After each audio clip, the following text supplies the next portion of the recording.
Ապրիլ ամիսն ամբողջ աշխարհում նշվում է որպես հեմոֆիլիայի իրազեկման ամիս, եւ սա լավ հնարավորություն է անդրադառնալ մի հիվանդության, որը շատերը նույնիսկ չեն լսել, սակայն շատ ընտանիքներ բախվում են այս հիվանդությանը։ Հեմոֆիլիան բնածին հիվանդություն է, որի դեպքում խանգարվում է արյան մակարդման բնական գործընթացը։ Արդյոք հեմոֆիլիայով ապրելը նշանակում է ապրել սահմանափակումներով, արդյոք ժամանակակից բժշկությունը նորագույն մեթոդներով նոր բուժումներ առաջարկում է, թե ոչ, այս եւ շատ այլ հարցերի շուրջ այսօր զրուցելու ենք մեր գլխավոր հյուրի հետ։ Մեր հյուրն է պրոֆեսոր Յուլիանի անվան արյունաբանական կենտրոնի Հեմոֆիլիայի եւ տրոմբոզների կենտրոնի ղեկավար, բժշկական գիտությունների թեկնածու, արյունաբան հեմոստազիոլոգ Հեղինե Խաչատրյանը։ Ողջույն բժշկուհի Խաչատրյան։ Այսօր ընտրել ենք այս թեման, հատկապես որովհետև ապրիլը հենց հեմոֆիլիայի իրազեկման ամիս է,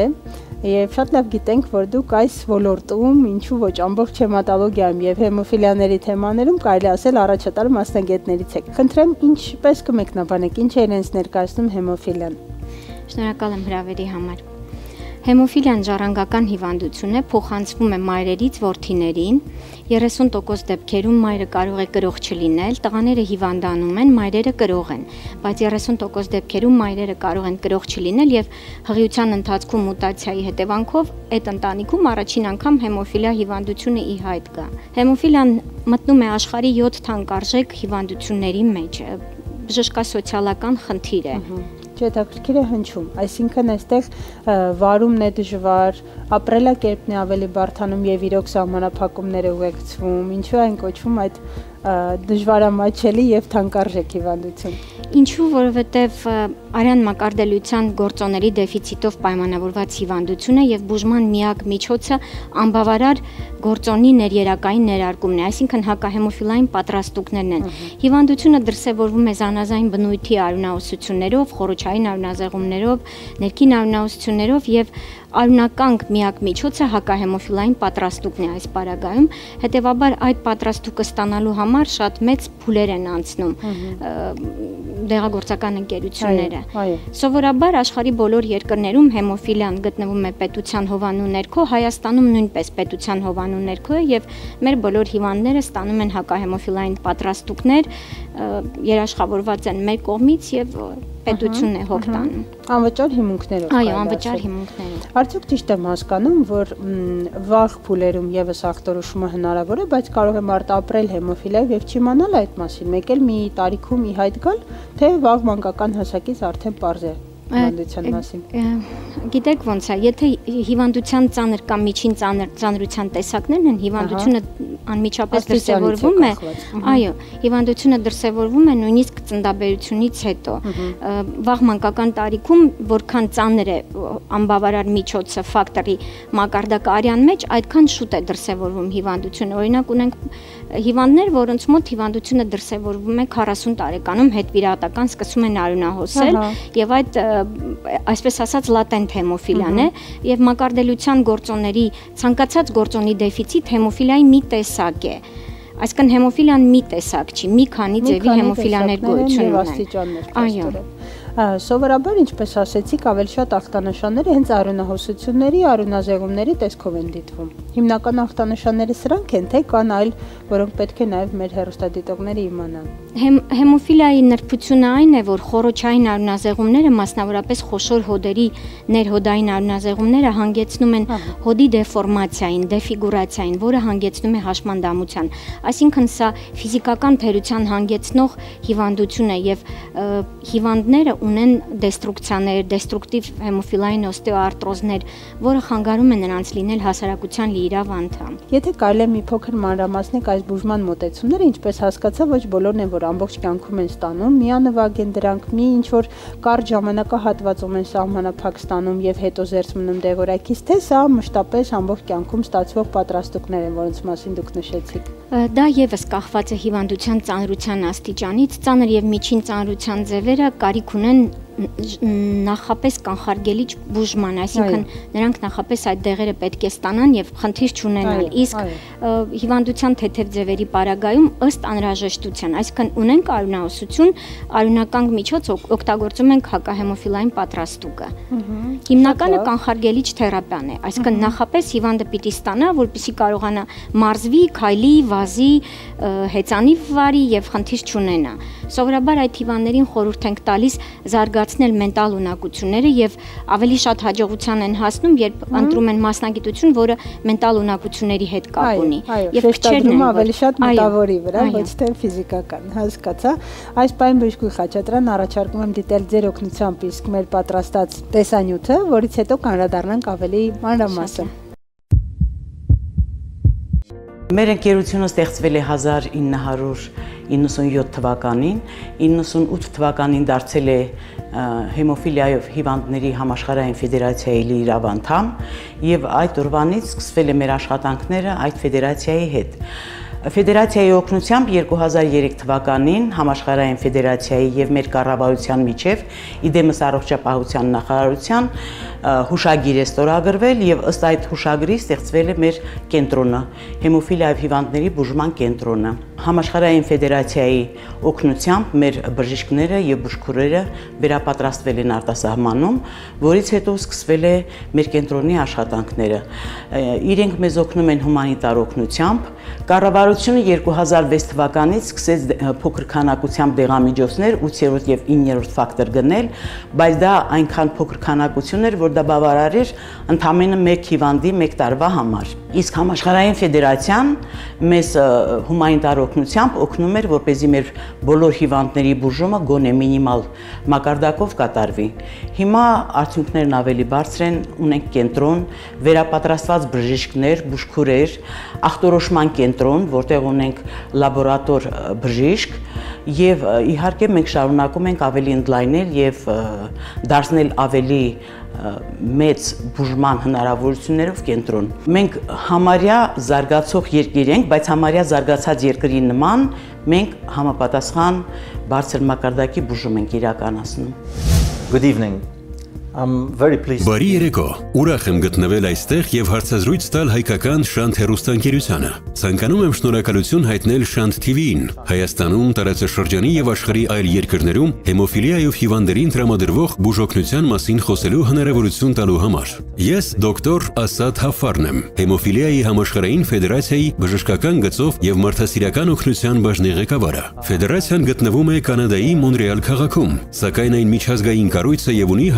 152 անդամ կազմակերպություն։ Մենք ունենք գրեթե նույն կառուցվածքը, ինչ Միացյալ Ազգերի կազմակերպությունը։ Մենք ունենք անդամներ, գլխավոր ասամբլեա, որը հանդիպում է ամեն տարի քննարկելու հեմոֆիլիայի համաշխարհային ֆեդերացիայի հիմնական քաղաքականության ուղղությունները։ Հեմոֆիլիայի համաշխարհային ֆեդերացիան հիմնականում կարողությունների զարգացմանը միտված կազմակերպություն է, սակայն 10 տարի առաջ մենք սկսեցինք լայնածավալ հումանիտար ծրագիր, որը նախատեսված է կարիք ունեցող երկրներին նվիրաբերել հեմոֆիլիայով եւ արյան մակարդելիության այլ խանգարումների համար նախատեսված դեղամիջոցներ անհրաժեշտ բացը լրացնելու համար։ Մենք ձգտում ենք հասնել մեր նպատակին, որն է բուժում հասանելի բոլորին այն բոլոր երկրներում, որտեղ նվիրաբերվում են արյան գործոնները։ Մենք այստեղ Երևանում եղել ենք հեմոֆիլիայի կենտրոնում։ Շրջայց կատարելով այս կենտրոնում, մասնավորապես նոր արյան բանկում, ես իսկապես կցանկանայի նշել, որ երկրի կառավարությունը կարողացել է ստեղծել ժամանակակից հեմոֆիլիայի կենտրոն եւ արյան փոխներարկման կենտրոն։ Մենք ականատես եղանք նոր կենտրոնների, նոր գույքով եւ հագեցվածությամբ, որտեղ հնարավոր է իրականացնել հեմոֆիլիայի հետ կապված հետազոտությունները ամբողջ ծավալով։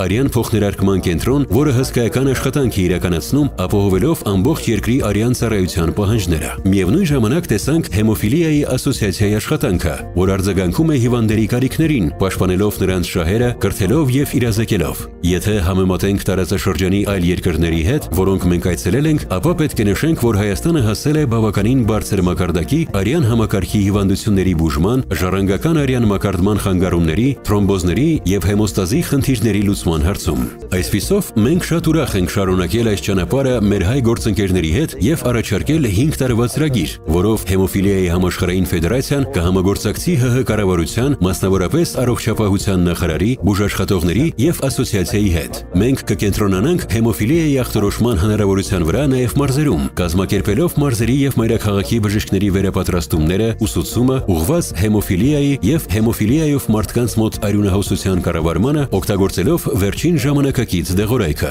եւ վերջապես աշխատել մասնագետների հետ ստեղծելու համար ազգային ռեգիստր, օգտագործելով մեր համաշխարհային արյան մակարդման խանգարումների ռեգիստրը, որը կարող է շատ հարցերի պատասխան տալ հեմոֆիլիայով զբաղվող մարդկանց։ Ամփոփելով ասեմ, որ մենք ունենք շատ լավ եւ խոստումնալից ծրագիր, որը կիրականացնենք միասին Հեմոֆիլիայի համաշխարհային ֆեդերացիայի եւ Հայաստանի Հանրապետության կառավարության հետ։ ԻՇԱ հեմոֆիլիայով մարդկանց, ինչը եւ մեր եւ առողջապահական մարմինների հիմնական անհանգստությունն է։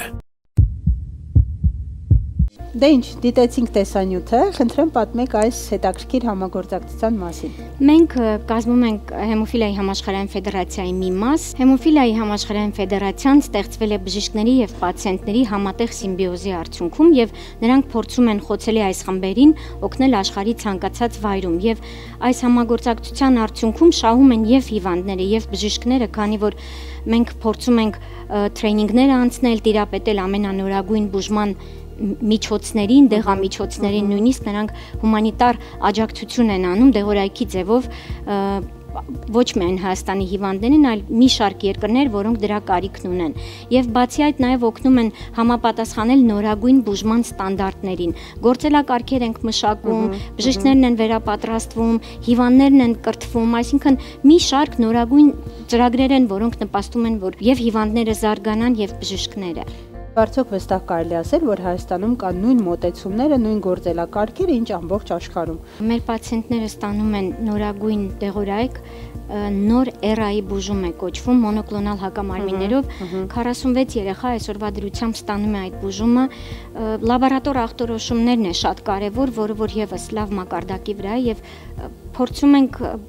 լիովին համապատասխանել միջազգային ստանդարտներին։ Ինչ ինֆորմացիայի, ինչ գիտելիքների եւ հմտությունների պետք է տիրապետե օրինակ հասարակությունը, հարազատները հեմոֆիլիայով մարդու, ովքեր կարող են առաջին իսկ այդ օղակը լինեն օգնության։ Արդյոք կան որոշակի ինֆորմացիաներ, որ դուք պետք է պարտադիր փոխանցեք հարազատներին, օրինակ արյունահոսության դեպքում կամ տրավմաների դեպքում ինչպես վարվեն։ Գիտեք, հիմնական ամենակարևոր խնդիրը, որ եթե նրանք հեմոֆիլիայով հիվանդների քույրերը ամուսնանում են եւ հղիանում են եւ երեխա են սպասում, նրանք պետք է գիտակցեն, որ կարող են գենը կրող լինել եւ կարող են նրանցից ծնված, այո, երեխան ունենա հեմոֆիլիա, այսինքն սա շատ կարևոր է, որ նրանք նախապես դրա մասին տեղյակ լինեն։ Իսկ արյունահոսությունների առումով պիտի պարզապես ուշադիր լինեն, զերծ մնան տրավմաներից, ագրեսիվ սպորտաձևերից, որպեսզի այդ մարդիկ չունենան արյունահոսություններ։ Հեմոֆիլիայի արյունահոսությունը պարզապես տևական է եւ կարող է նույնիսկ լինել սպոնտան, ինքնակամ։ Դա եւս հիվանդության ծանր ձևերին է բնորոշ։ Այո։ Նույնիսկ կարող է ազդակ պետք չլինել եւ դրա համար պրովոկացիոն որևէ գործոն չլինի եւ ինքնաբուխ արյունահոսություն դիտվի։ Ինչպես նշեցիք Բժշկուհի Խաչատրյան, փաստորեն այո, տղա երեխաների, տղամարդկանց ովքեր ունեն հեմոֆիլիա, եթե քույրը երեխա ունենա, էլի տղա, ճիշտ հասկացա, արական սեռ է, ապա հավանականությունը փոխանցման մի փոքր մեծ է։ Ինչպես պետք է վարվեն, արդյոք այստեղ կանխարգելիչ ինչ-որ մեթոդներ կան, թե զուտ ինֆորմացված լինելը, նախապես որևէ գենետիկ տեստեր են անցնում։ Կազմակերպում ենք, այո, առաջարկում ենք գենետիկ տեստավորում անցնել հասկանալու համար, կա արդյոք հեմոֆիլիայի գենի կրություն թե ոչ։ Եթե գենի կրություն չի լինում, որոշակի ձևով խաղաղվում ենք։ Իսկ եթե ունենք գենի կրություն, ապա առաջարկում է արտամարմնային բեղմնավորման եղանակով հղիությունը պլանավորել։